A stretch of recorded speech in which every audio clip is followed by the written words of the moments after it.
Apa nak? Iya, menunjukkan dirinya, jangan berani keroyokan. Ayo, di masa muda Rasul itu dimanfaatkan buat apa? Coba. Nah, yuk, kakak. Kalau ibu udah suruh wajib, ya silakan.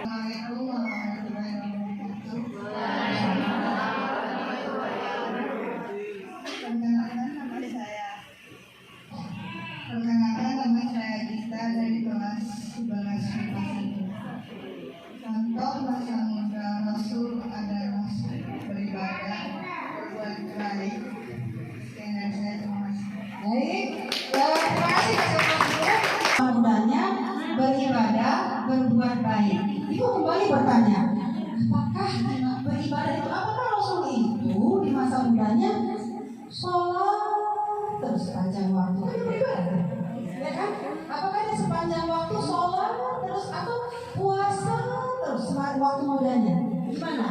Kan kata kamu beribadah. Hah? Ayo, gimana kira-kira? Katanya Rasul itu masa muda itu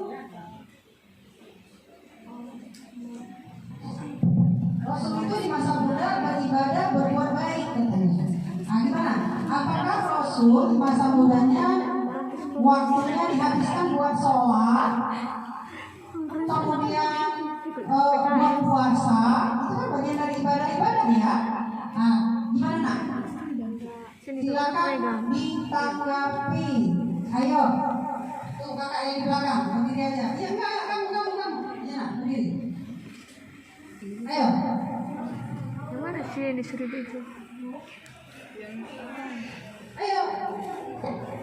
Ya, kamu. Apakah pertanyaannya gitu? Apakah di masa muda Rasul itu hanya sholat aja, terus ibadah aja? Apa? Gimana? Iya, kamu.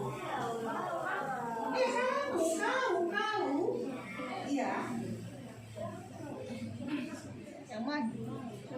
Ibu hanya bertanya, apakah Rasul itu di masa muda hanya sholat saja atau dia hanya puasa saja sebagai ibadahnya?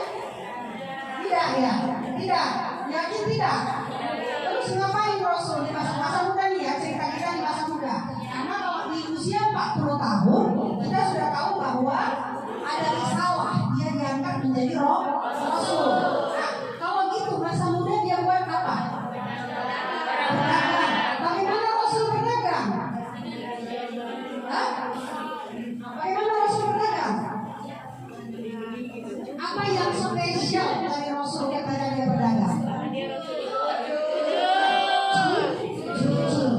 Jujur itu yang membuat orang terpesona dengan Rasulullah Sallallahu Alaihi Wasallam. Nah, kemudian tadi ada nggak tadi? Tidak kuciptakan jin dan manusia kecuali untuk beribadah kepadaku. Pernah dengar ayat itu? Pernah dengar itu?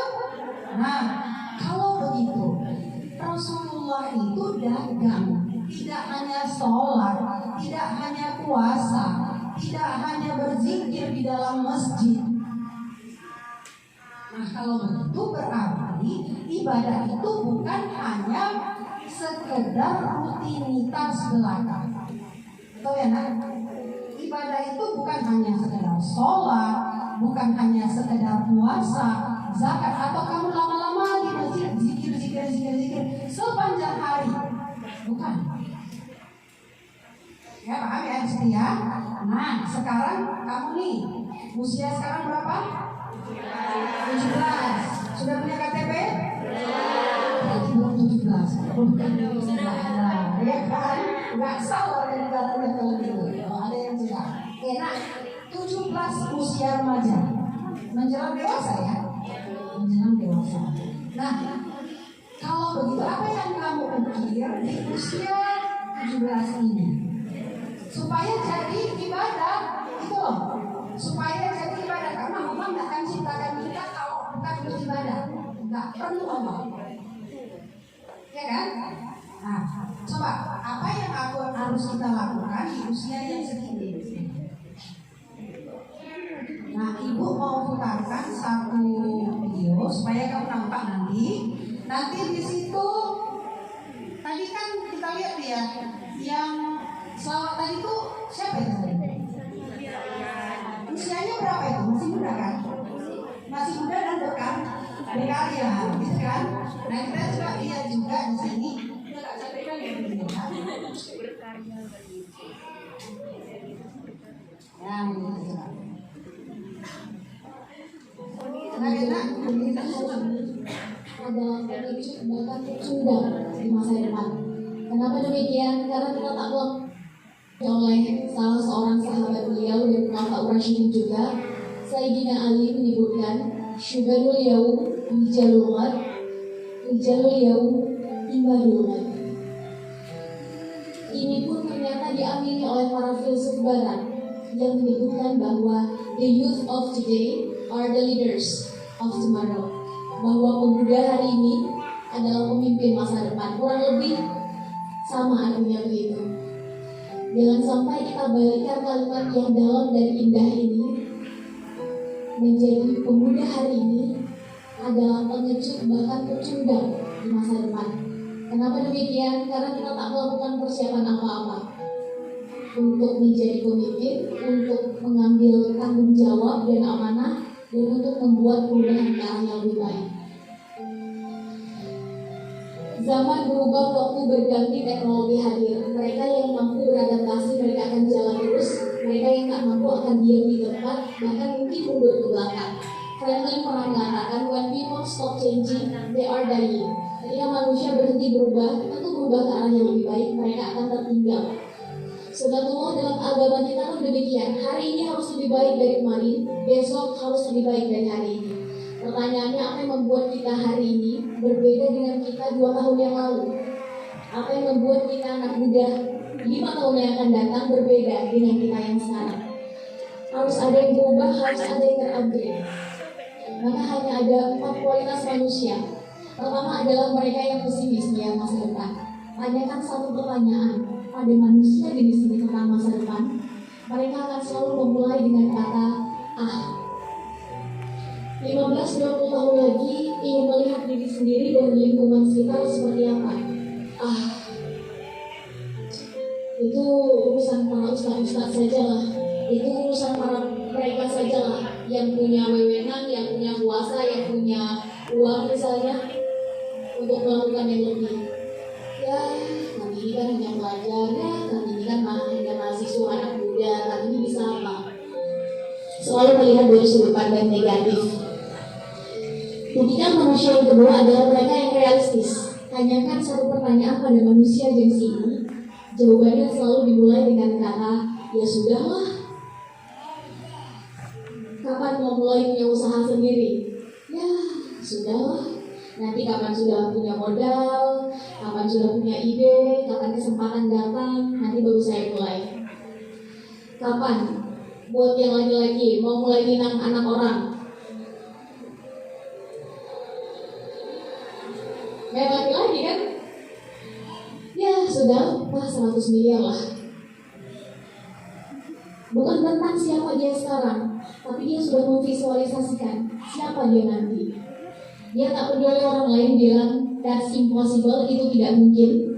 Bagi dia itu mungkin dan saya akan membuktikannya. Tipikal manusia yang keempat naik satu tingkat lebih tinggi. Tapi apa pesan-pesan yang dia sampaikan? Tapi dari sekilas bisa dapat ya nak pesannya ya? Bisa dapat nggak sekilasan pesan dari siapa Shelly? Dia masih muda juga loh. Ibu sengaja ambil orang-orang yang oke di usia mudanya. Karena kita kan kita yang sekarang. Nah makanya nanti ke depannya yang pimpin selawat itu bukan hanya si Nisa. Nah, Nisa juga jangan berhenti. Oh saya udah bisa kok di depan, ambil timnya. Saya bisa dan saya bisa gerakkan kawan saya bisa ajak kawan saya untuk bisa lebih baik lagi. Nah, seperti itu ya, ambil timnya. aja, kan bisa latihan, gitu kan? Nah, apa pesan yang kamu dapatkan dari sini? Ayo, Oh, astagfirullahaladzim. Astagfirullahaladzim. Silakan, yuk.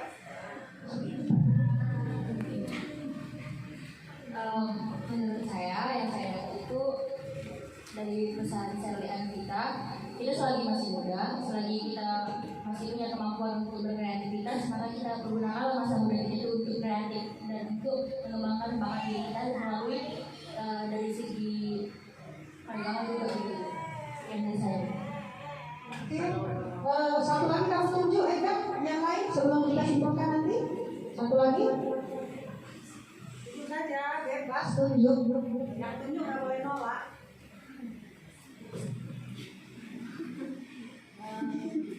Yang di kode. Itu siapa? Yang pakai kacamata itu? Ini yang itu. Bebas ya, siapapun bebas tunjuk. Yang tunjuk nggak boleh nolak. Assalamualaikum warahmatullahi wabarakatuh. Nama saya Anju dari kelas 12 saya yang disampaikan itu kita jika ingin menggapai sesuatu itu kita harus berusaha lebih keras lagi, jangan gampang pesimis, jangan sedikit-sedikit berpasrah diri. Kita harus punya harus punya semangat, terus punya keyakinan kalau kita itu mampu. Baik, kasih inilah, kasih terus dulu. Dua-duanya tidak ada yang salah ya. Dua-duanya itu merupakan bagian dari apa yang disampaikan tadi di situ. Tapi ada satu kata kecil. Hari ini harus lebih baik dari hari dan hari esok harus lebih baik dari itu yang harus kita pegang. Sudah. Kemudian kalau tadi ceritanya itu mau kaitkan dengan Rasulullah di masa remaja, toh Rasulullah di masa remaja itu bukan hanya di masjid, bukan hanya berzikir saja, bukan hanya sholat sepanjang hari, ya. Maka Allah sudah mengatakan tidak menciptakan jin dan manusia kecuali untuk ibadah kepadamu. Artinya apapun aktivitas yang kita lakukan, jadikanlah itu menjadi ibadah kepada Allah. Tuh ya, Bu, hari ini banyak kali PR matematika. Mau pilih mana? Mengerjakan PR tapi ngedumel, mengerjakan PR enggak ikhlas, enggak jadi ibadah. Atau kerjakan PR dengan niat menuntut ilmu, kerjakan PR dengan hati yang bahagia, niat menuntut ilmu untuk mencari ridho Allah, maka dia akan menjadi ibadah. Kamu pilih mana? Dua-dua sama-sama wajib dikerjakan. Ini yang mana? Hah? Pasti pilih yang kedua kalau normal, ya kan? Ada tuh dia mencak-mencak dia sama mamanya, boleh PR tugas ini besok kumpul. Ya kan? Itu sudah tidak jadi ibadah. Nah, itu yang pertama. Kalau kita mau apa yang kita lakukan itu jadi ibadah, maka kunci utama ibadah tidak boleh ditinggal. Betul. Apa kunci utama ibadah? Rukun Islam. Jadi apapun aktivitas kita, sholat tidak boleh ditinggal. Tidak ada kata tinggal untuk sholat. Jadi makanya anak-anak ibu ini mau perhatikan nih, sangat apresiasi ada beberapa murid-murid ibu kalau sudah pas juhur itu datang dia ke musola. Tentu kamu pakai cara yang lain ya, lihat gurunya minta izin kalau memang memungkinkan kamu boleh datang ke musola untuk sholat. Kalau tidak, pulang sekolah itu udah jam 2 loh, 1:45 kan, beres sudah jam 2. Kamu mau pulang ke rumah sampai jam berapa kamu sholat zuhur? Bagaimana kamu menyatakan cinta sama Allah? Kalau sholat kamu aja di mana-mana, bolong-bolong, itu udah gak jadi ibadah itu. Belajarnya itu gak jadi ibadah. Nanti khusus untuk IPA 1 sebelum pulang itu kita kumpul dulu ya. Karena ini memang di bawah bimbingan berlangsung ya. Kalau IPA yang lain sadar diri lah. Kalau kebetulan guru wali kelasnya ya sadar sendiri ya. Nah, sekali lagi ingatkan, tadi kaitannya dengan masa depan remaja. Kalau kamu berpunya impian untuk 10-15 tahun ke depan, maka apa yang kamu lakukan sekarang? Apa yang harus kita lakukan? Apa nak? Mempersiapkan diri untuk impian itu. Tidak bisa diam-diam tiba-tiba kamu udah jadi kayak si Shelly itu, nggak bisa. Ya dia latihan juga. Mungkin awal-awal dia kayak si Lisa, latihan dia di depan misalnya gitu ya. Mungkin awal-awal kayak si Nova, ya kan? Nah, jadi itu semua kita lakukan dalam rangkaian kita ibadah kepada Allah. Sekali lagi, ambil kata kuncinya apa tadi? Hari ini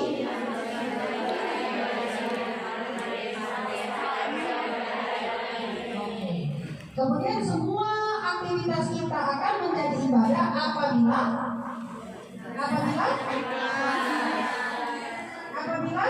tidak meninggalkan sholat. rukun Islam. Tapi fokusnya memang kalau rukun Islam yang pertama syahadat ya. Gue rasa semua sudah syahadat ya kan. Yang kedua apa? Sholat. Nah ini yang paling harus rutinitas sepanjang waktu ya kan. Kalau yang ketiga apa? Puasa. Aku yakinlah semua pasti ikut puasa karena semua juga mau diet ya kan. Tapi jangan salah lihat ya kan. Puasa bukan untuk diet tapi puasa karena ingin melakukan apa yang Allah perintahkan. Itu ya nak ya. Yang keempat apa? Zakat. Ya, belum wajib lah. Jadi kan belum ada kewajiban untuk zakat tapi sudah dianjurkan untuk infak dan sedekah karena itu tidak menjadi tabungan. Yang kelima apa? Naik haji. Ada yang sudah? Belum kan? Tapi kamu boleh bermimpi 10 tahun lagi atau 15 tahun lagi saya naik haji. Maka dari sekarang sudah kamu Ceramah haji di situ. Ibu mau cerita sedikit sebelum ibu tutup. Kenapa ibu bilang impian itu penting? Tahun ya 2010 ibu terniat tinggi sekali untuk haji. Padahal ibu nggak ada sama sekali nggak ada uang. Ya. Tapi kepingin berdua sama suami. Nggak mau sendiri, maunya berdua. Jadi uang hanya ada 50.000. Uang adanya 50.000 waktu itu. Ibu langsung ke bank, langsung bilang ini untuk haji. Buka langsung tabungan. Hanya isinya 50.000. Nah, kenapa niat itu penting? Begitu kita sudah berniat, Allah akan bukakan jalan. Allah yang bukakan, bukan kita, bukan kemampuan kita. Nah, tiba-tiba ada tawaran haji talangan.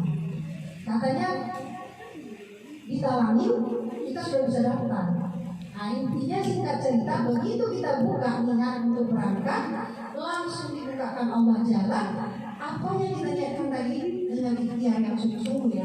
Sungguh-sungguh ikhtiar itu adalah pun uangnya 50.000 itu kan sebenarnya masih pengen beli makanan ya kan. Misalnya kan masih itu ya.